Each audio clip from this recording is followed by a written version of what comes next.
Subscribe करें grace illustrative views को और बेल आइकन को प्रेस करना मत भूलिए। Bismillahirrahmanirrahim. Today's topic of discussion is clinical correlates regarding the aldosterone hormone. तो जो एड्रीनोकॉर्टिकल हार्मोन्स हमने कहा था कि 3 टाइप के होते हैं, aldosterone, cortisol and the androgens. तो हम एल्डोस्टेरोन के क्लिनिकल कोरिलेट पढ़ने वाले हैं, ठीक हो गया।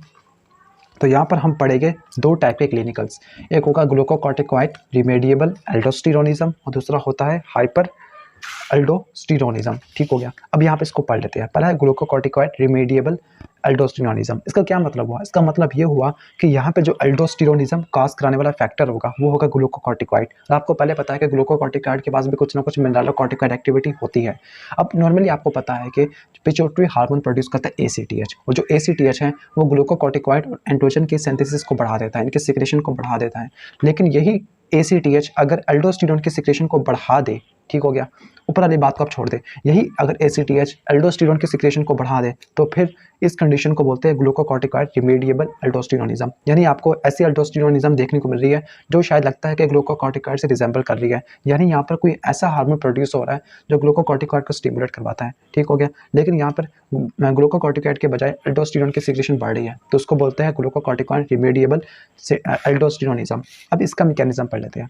अब आपको एक बात पता है कि जो जोना फेसिकुलेटा प्रोड्यूस करता है क्या? एल्डोस्टेरोनिज्म। सॉरी, जो जोना फेसिकुलेटा है ये प्रोड्यूस करता है कॉर्टिसोल, ठीक हो गया। और जो जोना, मैंने यहाँ पे थोड़ा सा मिस्टेक्स कर दिया, मैंने जोना ग्लोमेरुलोसा और जोना फेसिकुलेटा लिखना चाहिए था, तो यहाँ पर आप इसको ठीक कर लीजिएगा, ठीक हो गया, ठीक कर लीजिएगा। अब यहाँ पर आपको 2 एंजाइम देखने को मिल रहे हैं, CYP11B1, CYP11B2, ठीक है। ये एल्डोस्टेरोन सिंथेज भी कहते हैं CYP11B2 को, ठीक हो गया। अब इनके जो जीन्स होते हैं वो क्रोमोसोम नंबर 8 के ऊपर होते हैं, ठीक हो गया। और इनके जो होते हैं ये 95% सिमिलैरिटी रखते हैं और ये तकरीबन 50 किलो बेस पेयर से सेपरेट होते हैं, ठीक हो गया। लेकिन बाज़ औक़ात ऐसा होता है कि अनइवन क्रॉसिंग ओवर होती है, और जो 2 जीन्स होते हैं CYP11B1 और CYP11B2 के जीन्स होते हैं ये 50 kb के फासले के ऊपर पड़े होते हैं, लेकिन अनइवन क्रॉसिंग ओवर की वजह से काफ़ी ज़्यादा करीब आ जाते हैं और ये फ्यूज़ हो जाते हैं, और फ्यूज़ होने के बाद एक कॉमन जीन बन जाते हैं जिसको बोल सकते हैं हम एक कॉम्प्लेक्स बोल जाते हैं, CYP11B कॉम्प्लेक्स बन जाता है, ठीक हो गया। इसकी वजह से होगा क्या? इसकी वजह से जो जोना फेसिकुलेटा और जोना रेटिकुलरिस, इसके अंदर एल्डोस्टेरोन सिंथेस की एक्सप्रेशन देखने को मिलेगी। नॉर्मली मैंने आपको कहा था कि जो एल्डोस्टेरोन सिंथेस होता है ये सिर्फ जोना ग्लोमेरुलोसा के अंदर होता है, जोना फेसिकुलेटा, जोना रेटिकुलरिस के अंदर नहीं होता। लेकिन अनइवन क्रॉसिंग ओवर की वजह से जो एल्डोस्टेरोन सिंथेस है इस जोना ग्लोमेरुलोसा के बजाय जोना फेसिकुलेटा, जोना रेटिकुलरिस में चला गया। अब इसकी वजह से होगा क्या? इसकी वजह से ये होगा कि जब भी कोर्टिसोल का लेवल कम होगा तो कोर्टिसोल के लेवल कम होने की वजह से ACTH की सिक्रेशन ज़्यादा हो जाएगी, वो ACTH जोना फेसिकुलेटा और जोना रेटिकुलरिस के ऊपर जाके काम करेगा। अब यहाँ पर एक और एंजाइम की एक्सप्रेशन देखने को मिल रही है, वो है एल्डोस्टेरोन सिंथेस। तो ACTH की वजह से जोना फेसिकुलेटा और जोना रेटिकुलरिस के अंदर एल्डोस्टेरोन सिंथेस का लेवल काफ़ी ज़्यादा हो जाएगा। तो जो एल्डोस्टेरोन सिंथेस क्या करेगा? एल्डोस्टेरोन की प्रोडक्शन को बढ़ा देगा, ठीक हो गया। तो यहाँ पर आपको सिंपली आपको एल्डोस्टेरोन का लेवल ज़्यादा देखने को मिलता है। लेकिन ये जो एल्डोस्टेरोन होगा ये नॉर्मल फीडबैक मैकेनिज्म से कंट्रोल नहीं होता। जो नॉर्मल एल्डोस्टेरोन था वो रेनिन एंजियोटेंसिन अल्डोस्टेरोन सिस्टम से कंट्रोल होता था, कि जैसे अगर ब्लड प्रेशर ड्रॉप हुआ तो रेनिन प्रोड्यूस हुआ, रेनिन ने एंजियोटेंसिन ने एल्डोस्टेरोन, जिन्होंने ब्लड प्रेशर को बढ़ा लिया। जब ब्लड प्रेशर सही होता था तो रेनिन की सिक्रेशन कम और इसी तरह एल्डोस्टेरोन भी कम हो जाता था। लेकिन ये एल्डोस्टेरोन प्रोड्यूस हो रहा है ACTH की वजह से, ये एल्डोस्टेरोन रेनिन की वजह से प्रोड्यूस नहीं हो रहा, तो ये कोई फीडबैक मैकेनिज्म को फॉलो नहीं करेगा।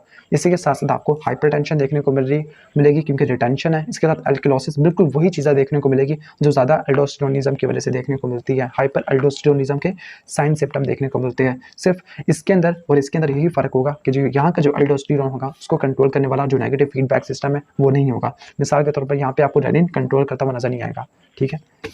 और इसका डायग्नोसिस क्या है? डायग्नोसिस PCR टेक्निक से देखेगा कि कोई जीन फ्यूज़ तो नहीं करेगा। इसी के साथ साथ हम देख लेंगे कि 18 हाइड्रोक्सी कोर्टिसोल और 18 ऑक्सीकोर्टिसोल, इनके मेजरमेंट कर लेंगे। अब इसके ट्रीटमेंट क्या होता है? ट्रीटमेंट ये होती है कि हम ग्लूकोकॉर्टिकॉइड की एडमिनिस्ट्रेशन करें, कोर्टिसोल ज़्यादा दें। कोर्टिसोल ज़्यादा देने की वजह से ACTH की एक्सप्रेशन कम होना शुरू हो जाएगी, क्योंकि पता है कि कोर्टिसोल इसकी नेगेटिव फीडबैक के जरिए ACTH की सिक्रेशन को कम कर देगा। तो इसकी वजह से फाइनली जो हाइब्रिड जीन था उसकी एक्सप्रेशन भी कम से कम होगी, ठीक हो गया। तो कोर्टिसोल ज़्यादा देना चाहिए। अब दूसरी कंडीशन है वो है हाइपर एल्डोस्टेरोनिज्म। हाइपर एल्डोस्टेरोनिज्म का क्या मतलब हुआ, मिनरलोकॉर्टिकॉइड की सिक्रेशन काफ़ी ज़्यादा हो गई है। इसकी वजह से होगा क्या, क्या आपको पता है कि जो एल्डोस्टेरोन ने क्या क्या करना है, पोटेशियम की सिक्रेशन, हाइड्रोजन की सिक्रेशन, सोडियम की रिटेंशन। तो सोडियम की रिटेंशन देखने को मिलेगी, ठीक हो गया। इसी के साथ साथ आप ये कह सकते हो कि साल्ट की रिटेंशन है, ठीक है, पोटेशियम की डिप्लीशन है। इसके साथ आपको हाइपोकैलेमिक एल्कलोसिस, क्योंकि आपको पोटेशियम की डिप्लीशन देखने को मिल रही है, पॉलीयूरिया, टेटनी, ठीक है, हाइपरटेंशन। टेटनी क्यों, क्योंकि हाइपोकैल्सीमिया की वजह से डाइल्यूशन हो गई है, ठीक हो गया। अब ये जो हाइपर एल्डोस्टेरोनिज्म होता है ये दो टाइप का होता है, एक होता है प्राइमरी, एक होता है सेकेंडरी। प्राइमरी का मतलब यहाँ पे प्राइमरीली जो एब्नॉर्मेलिटी होगी वो जोना ग्लोमेरुलोसा की होगी। सेकेंडरी का मतलब यहाँ पे जो होगा वो किसके अंदर होगा, वो रेनिन प्रोड्यूसिंग ट्यूमर की वजह से होगा, तो उसको बोलते हैं सेकेंडरी हाइपर एल्डोस्टेरोनिज्म। यानी सेकेंडरी में मसला रेनिन प्रोड्यूसिंग ट्यूमर होगा, जबकि कौन के अंदर जो ट्यूमर होगा वो जोना ग्लोमेरुलोसा का होगा, ठीक हो गया, जोना ग्लोमेरुलोसा का, ठीक हो गया। इसके बाद हम देख लेते हैं इसके इफेक्ट को। इफेक्ट क्या क्या हो गया, हाइपरटेंशन हो गया, आपको पता है अल्डोस्टेरोन ने सोडियम की रिटेंशन करा देनी है, एसीएफ वॉल्यूम को, ब्लड वॉल्यूम को बढ़ा देना है।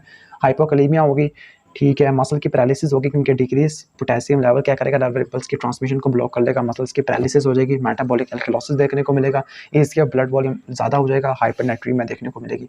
डायग्नोस्टिक क्राइटेरिया क्या होगा, यहाँ होगा आपको प्लाज्मा रेनिन लेवल कम देखने को मिलेगा, क्योंकि एल्डोस्टेरोन क्या करेगा, सोडियम की रीअब्सॉर्प्शन करा देगा, जिसकी वजह से एसीएफ वॉल्यूम और ब्लड वॉल्यूम क्या हो जाएगी, काफ़ी ज़्यादा हो जाएगी। आप ब्लड प्रेशर ज़्यादा हो गया, तो ब्लड प्रेशर ज़्यादा होने की वजह से रेनिन की सिक्रेशन कम से कम होगी। अब ट्रीटमेंट क्या होगा, ट्रीटमेंट क्या होगा कि ट्यूमर को रिमूव कर देते हैं। अब सेकेंडरी के अंदर मसला था रेनिन प्रोड्यूसिंग ट्यूमर के अंदर, ठीक हो गया। इसका मेन कॉज दूसरा भी देखने को मिल सकता है, सिरोसिस हो गया, लीवर का मसला हो गया, हार्ट फेलियर हो गया, ठीक है। यानी हमने रेनिन के लेवल को बढ़ा देना है, और रेनिन को बढ़ाने के लिए सिरोसिस या हार्ट फेलियर, इन शॉर्ट हमने ब्लड प्रेशर को ड्रॉप कर देना है। ब्लड प्रेशर के ड्रॉप होने की वजह से रेनिन की सिक्रेशन काफ़ी ज़्यादा होना शुरू हो जाएगी, या फिर एडिनोमा हो जाएगा, रेनिन वाले सेल्स को जो रेनिन को प्रोड्यूस करते हैं, जेक्स्ट्रा ग्लोमेरुलर सेल्स को, तो उनका कैंसर हो जाए तो उसकी वजह से भी रेनिन का लेवल काफ़ी ज़्यादा हो जाएगा। रेनिन के ज़्यादा होने की वजह से सेकेंडरी हाइपर एल्डोस्टेरोनिज्म देखने को मिलेगा। अब इसके डिलीटीरियस इफेक्ट क्या होते हैं, एल्डोस्टेरोन का सीबीएस के ऊपर काफ़ी ज़्यादा डिलीटीरियस इफेक्ट होता है। मिसाल के तौर पर जो एल्डोस्टेरोन होता है ये इन्फ्लेमेशन को और फिब्रोसिस को प्रमोट करता है, जिसकी वजह से लेफ्ट वेंट्रिकुलर के ऊपर हाइपरट्रॉफी और रीमॉडलिंग देखने को मिलती है। इन शॉर्ट सीवीएस जो डेथ होती है सीवीएस डिसफंक्शन की वजह से, वो एल्डोस्टेरोनिज्म के साथ देखने को मिलती है, क्योंकि aldosteronism pro inflammatory pro fibrotic effect show करता है। तो हमने इस वीडियो के अंदर GRA और हाइपर एल्डोस्टेरोनिज्म को पढ़ लिया, ये था GRA, ठीक हो गया।